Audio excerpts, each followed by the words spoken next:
El vino ya estaba servido. Selim no lo había pedido. Ya nunca tenía que hacerlo. Simplemente estaba ahí, la copa, el cojín, la mujer que lo había dispuesto todo, y para cuando el sultán lo notó, ya era demasiado tarde para llamar a cualquiera de esas cosas una coincidencia.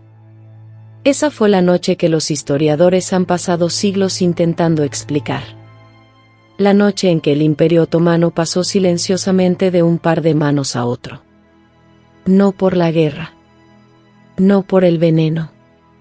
No por la clase de violencia que llena los archivos del palacio, sino a través de una mujer que entendió algo que nadie se había molestado en enseñarle, que el poder no se mueve cuando los hombres pelean por él.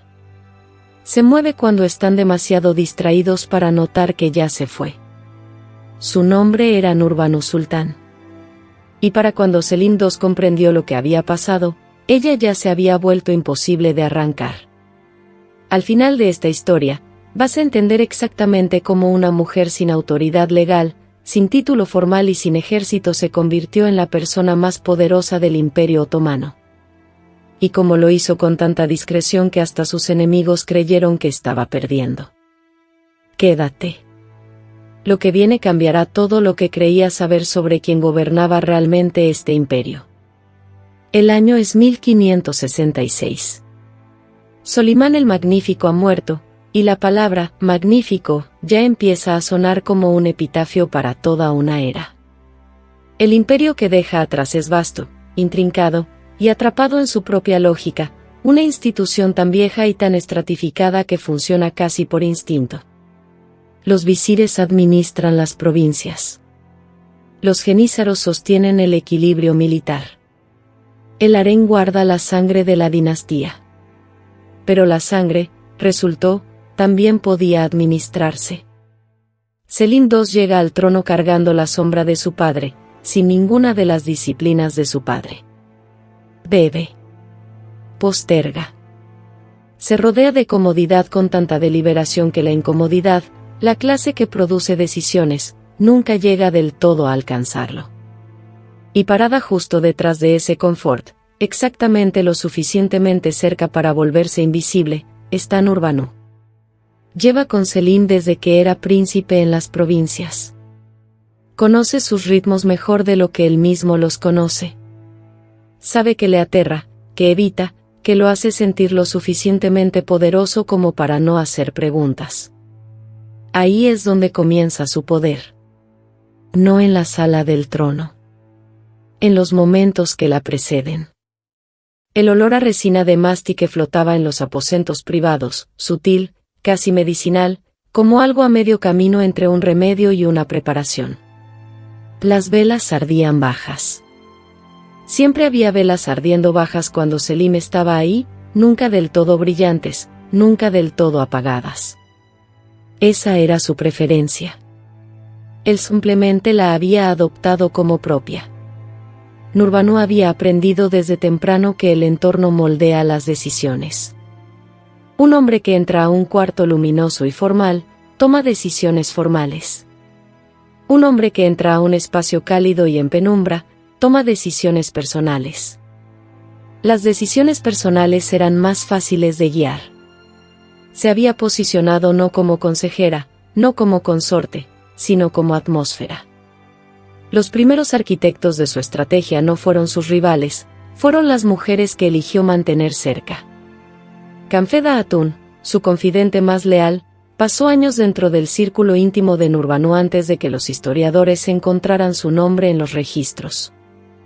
Había nacido en Venecia, igual que Nurbanu, ese origen compartido, esa experiencia común del desarraigo, creó algo que la jerarquía oficial del palacio no podía fabricar, lealtad verdadera.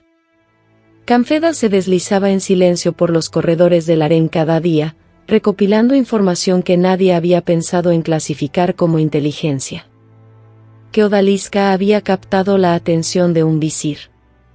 Que sirviente había protestado demasiado fuerte en el lugar equivocado.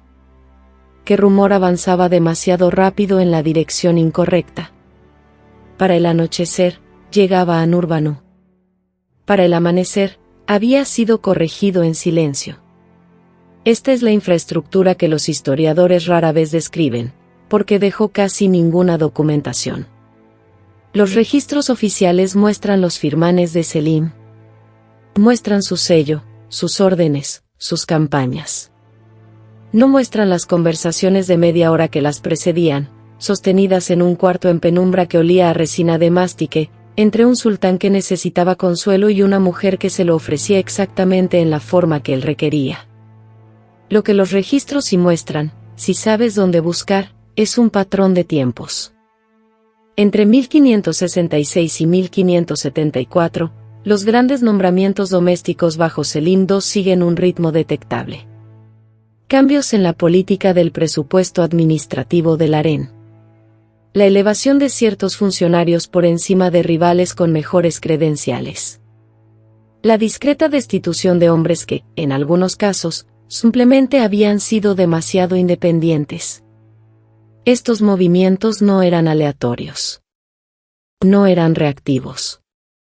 Fueron ejecutados con una coherencia estratégica que Selim II, por cualquier otra medida de su carácter, era incapaz de generar solo. Alguien estaba pensando varios movimientos adelante. Y ese alguien no estaba sentado en el trono. Ella se había posicionado perfectamente. La estructura funcionaba. Pero había una persona en el palacio que lo veía con claridad, y esa persona estaba a punto de cometer el error más grave de su vida.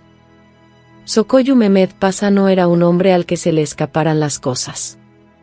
Había servido bajo Solimán, había sobrevivido a la muerte de Solimán, y había administrado la maquinaria del imperio con la clase de precisión fría y técnica que lo hacía, en muchos sentidos prácticos, más poderoso que el sultán al que servía.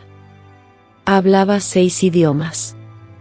Leía los despachos diplomáticos de Viena, Venecia y Persia con la misma impasibilidad clínica que traía a la revisión de los registros fiscales provinciales. Era, en resumen, el tipo de hombre al que una mujer en el harén difícilmente podía manipular. Y Nurbanu nunca había intentado manipularlo. Ese fue su primer movimiento. Sokoyu había esperado, cuando Selim ascendió, enfrentarse a la misma guerra encubierta que había definido la transición bajo Solimán, facciones formándose, lealtades cambiando, el harén ejerciendo presión a través de campañas de rumores y juegos de acceso. Se había preparado para ello. Tenía contramedidas listas. Lo que no había anticipado era el silencio. Nurbanu no le dio fricción alguna. Estuvo de acuerdo públicamente con sus nombramientos. No planteó objeciones a través de los canales informales que sus predecesoras habían utilizado. Era, por cualquier medida visible, cooperativa. Sokoyu se relajó. Ese fue el segundo movimiento. Lo que Nurbanu estaba haciendo realmente durante ese periodo, los primeros 3 años del reinado de Selim, era construir la segunda capa. No la arquitectura visible de la influencia en el palacio, sino la invisible, la red de funcionarios menores, administradores de nivel medio y gobernadores provinciales que habían sido ayudados, promovidos o protegidos a través de la silenciosa intercesión de Nurbanu con Selim. Le debían. Ninguno de ellos lo hubiera dicho en voz alta. Pero lo sabían. Y ella sabía que ellos lo sabían. La burocracia otomana en ese nivel funcionaba a base de reciprocidad. No sobornos, algo más duradero que eso. Obligación. La sensación de una deuda que no podía nombrarse con precisión pero que nunca se olvidaba. Para 1569, tenía más de esa moneda invisible que cualquier persona en el imperio, excepto el propio Sokoyu. Y Sokoyu seguía vigilando el tipo equivocado de ataque. Hubo una noche, los registros de los despachos diplomáticos venecianos la fechan a finales del otoño de 1569, en que llegó una comunicación de la familia de Nurbanu en Venecia. La familia Baffo. Su origen como Cecilia Venier Baffo, hija de una casa noble veneciana, era un secreto a voces en los círculos diplomáticos. El bailo veneciano, el embajador permanente en Constantinopla, había mantenido con ella un contacto discreto durante años, comprendiendo, con el pragmatismo particular que definía la diplomacia veneciana, que valía la pena mantener una línea abierta hacia ella. La comunicación que llegó ese otoño traía inteligencia sobre un cambio en la postura naval veneciana, inteligencia que, en manos equivocadas, o en las correctas, podía reconfigurar la posición del imperio en la campaña de Chipre que ya se discutía en el diván. Sokollú recibió una versión de esa inteligencia a través de los canales oficiales 2 semanas después. Nurbanu había recibido la versión real primero. La usó una sola vez, con precisión, con exactitud quirúrgica, en una conversación privada con Selim que inclinó su pensamiento sobre un nombramiento clave en el almirantazgo. Un hombre leal a la facción de Sokollú perdió el cargo ante un hombre que entendía, de la manera que importaba, de dónde había venido su ascenso. Sokollú nunca supo por qué ese nombramiento resultó como resultó. Por primera vez, comenzó a sentir incertidumbre. No estaba desmantelando el poder de Sokollú. Estaba construyendo silenciosamente una estructura a su alrededor. Y para cuando él sintió las paredes, ya se habían cerrado. Esto es lo que las historias oficiales registran sobre 1570. El Imperio Otomano lanza la campaña de Chipre. Una operación naval y terrestre masiva. La conquista de Nicosia en julio. El sitio de Famagusta. El gran visir Sokollú, notablemente, había argumentado en contra de la campaña. La consideraba estratégicamente prematura, una provocación que consolidaría la oposición europea sin generar una ganancia proporcional. Estaba, según la mayoría de los análisis históricos posteriores, en lo correcto. La campaña procedió de todas formas. Esto es lo que las historias oficiales no registran. La decisión final, el momento en que Selim se comprometió pública e irrevocablemente con Chipre, llegó después de una audiencia privada que ha sido preservada únicamente en un fragmento de documento, conservado hoy en los archivos del Palacio de Topkapi, escrito con la letra de un escriba del palacio cuyo nombre no aparece en ningún otro registro oficial. El documento no es dramático. Es administrativo. Una nota sobre la disposición de una cena privada. Los nombres de quienes estuvieron presentes. La hora aproximada. El nombre de Nurbanu aparece. Y luego, una hora después, se registra el compromiso formal del sultán con la campaña. Las objeciones de Sokollú, que habían sido formalmente consignadas en las deliberaciones del diván la semana anterior, no vuelven a mencionarse. ¿Qué ocurrió en esa hora? Los historiadores que han examinado el documento son cautelosos. Usan palabras como probable y plausible y no puede confirmarse. Señalan el momento. Señalan el patrón de momentos similares a lo largo del reinado. Señalan que la campaña de Chipre, cualesquiera que fueran sus méritos estratégicos, se alineaba con los intereses venecianos de una manera muy específica, terminó con el control veneciano sobre Chipre, sí, pero también creó las condiciones para el acuerdo diplomático otomano-veneciano que Nurbanu negociaría personalmente más tarde. Un acuerdo que, entre otras disposiciones, restableció la comunicación directa entre la corte otomana y Venecia. Entre Nurbanu y su hogar. No había olvidado de dónde venía. Simplemente había aprendido a hacerlo útil. Aquí es donde todo cambia. Todo lo que acabas de escuchar, el vino, las velas, la red invisible, la campaña de Chipre, no se trataba del poder por sí mismo. Se trataba de la permanencia. Nurbanu no intentaba gobernar. Intentaba volverse imposible de eliminar. Y la diferencia entre esas dos cosas es la diferencia entre un golpe de Estado y una dinastía. Un golpe dura hasta el siguiente golpe. Una dinastía dura porque eliminarla rompería todo lo que depende de ella. Para 1570, ella se había vuelto estructural. No decorativa. No influyente. Estructural. Las relaciones diplomáticas del imperio, la trayectoria de nombramiento de sus funcionarios de nivel medio, el flujo de cierta inteligencia, la arquitectura emocional de la toma de decisiones del sultán, todo eso funcionaba ahora, en parte, a través de ella. No podías eliminarla sin desgarrar algo esencial. Se había vuelto una columna que sostenía el peso. Lo que pasó después de que Selim murió, el movimiento que hizo en las primeras 72 horas, es donde esta historia se convierte en algo completamente distinto. Algo que nadie en el palacio había planeado, incluyendo a sus enemigos. Selim II murió el 12 de diciembre de 1574. Tenía 50 años. Había sido sultán durante 8 años. Los registros históricos, muchos de ellos hostiles, lo describen como un hombre de apetitos y de inercia, el soberano que delegó los asuntos del imperio a su gran visir y a su bodega. Lo que registran con menos claridad es lo que ocurrió en las horas siguientes a su muerte. El relato oficial es limpio. Murad III fue convocado, la sucesión fue sin contratiempos, la transición fue administrada. Fluida. Casi sospechosamente fluida para un imperio en el que la sucesión había sido, durante generaciones, sellada con parricidio y sangre.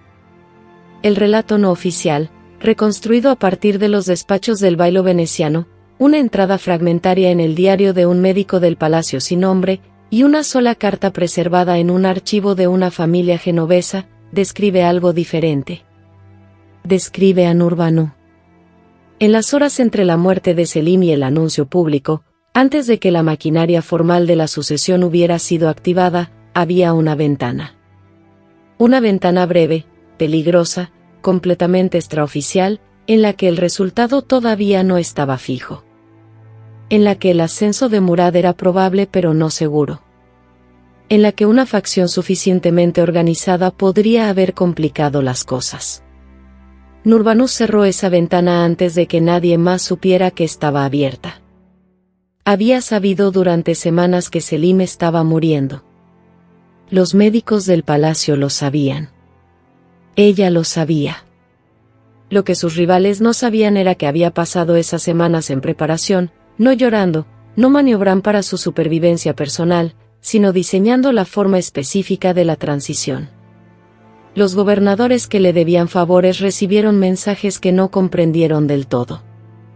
Los oficiales genízaros que habían sido promovidos durante el reinado de Selim a través de canales conectados a su red recibieron, a través de intermediarios, una señal clara: la sucesión estaba resuelta, la benefactora de su ascenso era la madre del sultán, y sus intereses estaban alineados. Murad III tenía 28 años cuando se convirtió en sultán. Era, como su padre, un hombre de considerable comodidad, inteligente, artístico, genuinamente interesado en la poesía y la arquitectura, y profunda, constitutivamente desinteresado en el trabajo desgastante de la administración. Era también, como su padre, perfectamente adecuado para el mundo que Nurbanu había aprendido a construir. Se convirtió en valide sultán, madre del sultán, días después de la coronación de Murad. El título era formal. La realidad era lo que ya había estado practicando durante 2 décadas. El imperio no cambió de liderazgo. Lo confirmó. Sokoyu Mehmed Pasha sirvió 3 años más después de la muerte de Selim. Era, por cualquier medida, un hombre brillante, uno de los más grandes administradores que produjo el imperio. Había sostenido el diván durante un reinado difícil.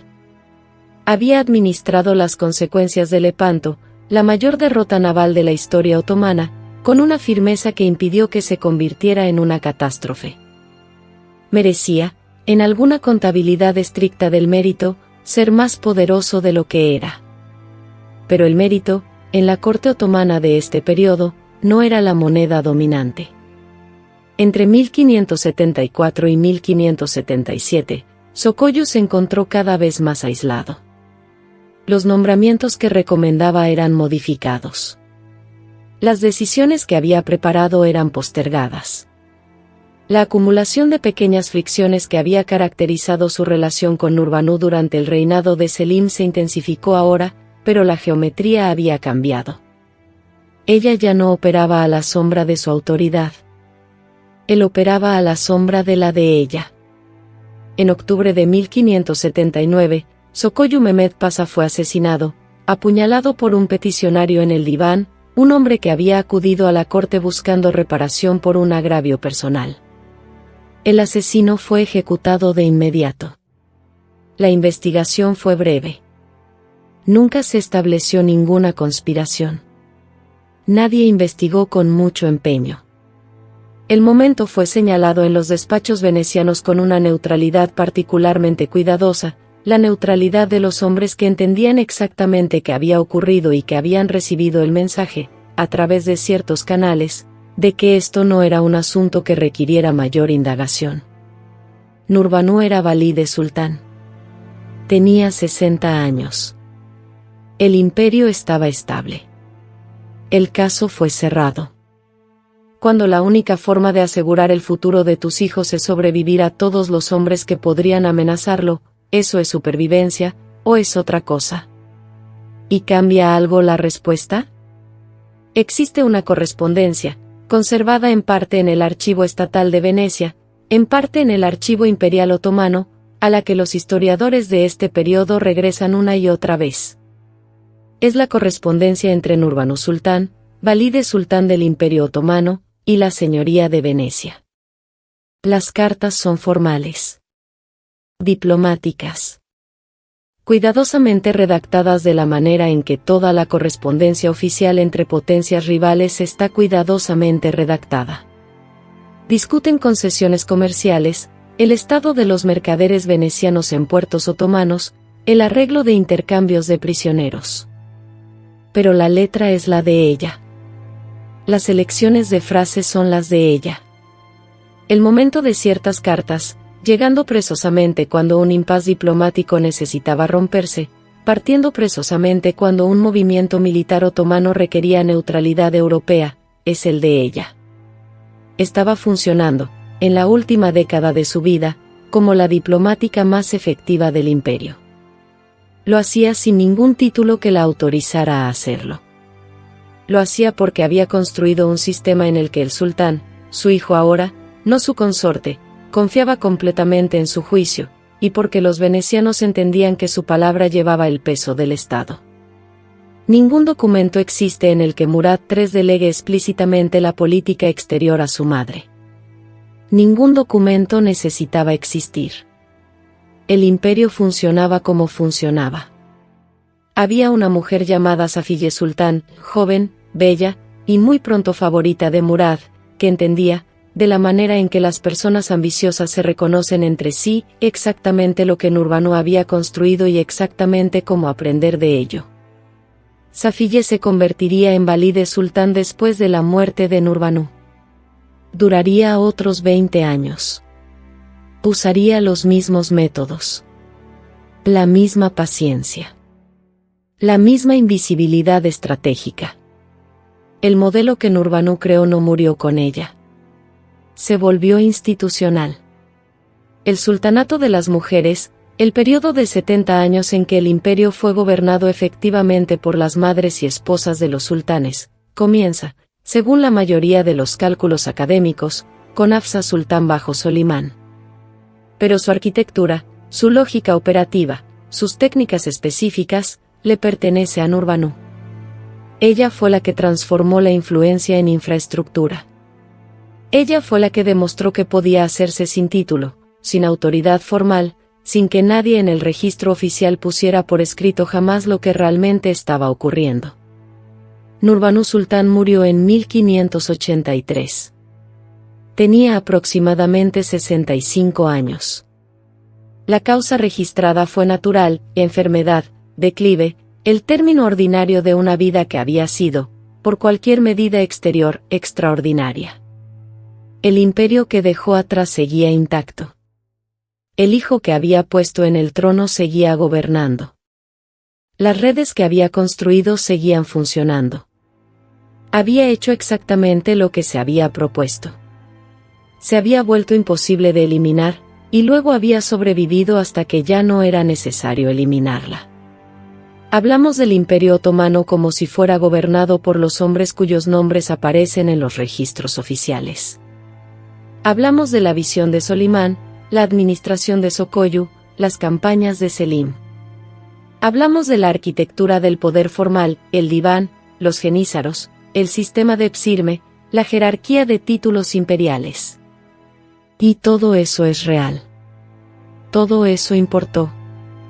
Pero hay una historia paralela que corre a través de las mismas décadas, inscrita en fuentes que los historiadores solían clasificar como secundarias, los despachos diplomáticos venecianos, los diarios fragmentarios del palacio, las cartas entre mujeres que entendían que no estaban escribiendo para la posteridad porque la posteridad no iba a estar buscándolas. En esa historia paralela, el imperio se ve diferente. Se ve como una estructura formalmente controlada por hombres y operativamente sostenida por mujeres. No solo Nurbanu, aunque ella es el ejemplo más claro. Las valides sultanas antes y después de ella, las kadins de mayor rango, la red de mujeres educadas que se movían entre las cámaras internas del harén y la vida administrativa del imperio a través de los hombres que moldeaban. Estas mujeres no eran pasivas. No eran decorativas. No estaban simplemente ejerciendo influencia, en el sentido suave que esa palabra suele usarse. Estaban tomando decisiones. Decisiones estratégicas. Decisiones a largo plazo. Decisiones con un horizonte temporal que se extendía más allá del reinado de cualquier sultán individual. Nurbanu pensaba en décadas. Los hombres que se le oponían pensaban en nombramientos. Esa asimetría lo explica todo. Y aquí está la pregunta, la que su historia deja sin respuesta, la que vale la pena sostener después de todo lo demás. Ella construyó su poder dentro de un sistema diseñado para contenerla. Un sistema en el que su estatus legal era el de propiedad, en el que la supervivencia de sus hijos dependía del resultado de conflictos sucesorios en los que no podía participar formalmente, en el que su acceso al mundo fuera de los muros del palacio era filtrado por intermediarios y controlado en cada punto por hombres que no la consideraban su igual. Ella no desmanteló ese sistema. Lo dominó. Y la pregunta, la que no tiene una respuesta limpia, es si dominar un sistema diseñado para contenerte es una forma de liberación o una forma de complicidad. ¿Nurbanu se liberó a sí misma? ¿O simplemente se convirtió en la guardiana más poderosa de su propia jaula? Era dueña de mujeres esclavizadas. Participaba en la misma jerarquía que la había convertido en una posesión. Usaba la lógica del harén, su economía de acceso, favor y estrategia reproductiva, como herramienta, aun cuando esa lógica había sido usada en su contra. No hay versión de esta historia en que sea simplemente una heroína. No hay versión en que sea simplemente una víctima. Era una persona dentro de un sistema, operando con una inteligencia implacable dentro de los límites de ese sistema, logrando cosas que el sistema decía que no podía lograr, y sin romper jamás las reglas de manera suficientemente abierta como para que alguien pudiera detenerla. Eso es lo que la hace peligrosa de ignorar. Y peligrosa de simplemente admirar. Si llegaste hasta aquí, ya entiendes algo que la mayoría de las personas que discuten la historia otomana nunca verán. El imperio no era gobernado por su jerarquía formal. Era gobernado por las personas que entendían cómo hacer que la jerarquía formal dependiera de ellas. Nurbanu no tomó el poder de Selim. Hizo que el poder de Selim la necesitara. Y luego, cuando Selim desapareció, hizo que el poder de Murad también la necesitara. Eso no es una historia sobre el harén. Es una historia sobre cómo funciona realmente el poder, quién forma el ambiente antes de que se tome la decisión, quién controla la información que llega al tomador de decisiones, quién se vuelve estructuralmente necesario en lugar de simplemente políticamente conveniente. Ocurrió aquí, en Constantinopla, en el siglo XVI. Está ocurriendo ahora, en cada institución que puedas nombrar, en formas que son solo un poco menos dramáticas. La pregunta que plantea la vida de Nurbanu, la que sigue regresando, la que no se resuelve, es esta. Si el único camino hacia el poder pasa a través del sistema que te oprime, y lo recorres a la perfección, ¿ganas tú? O gana el sistema,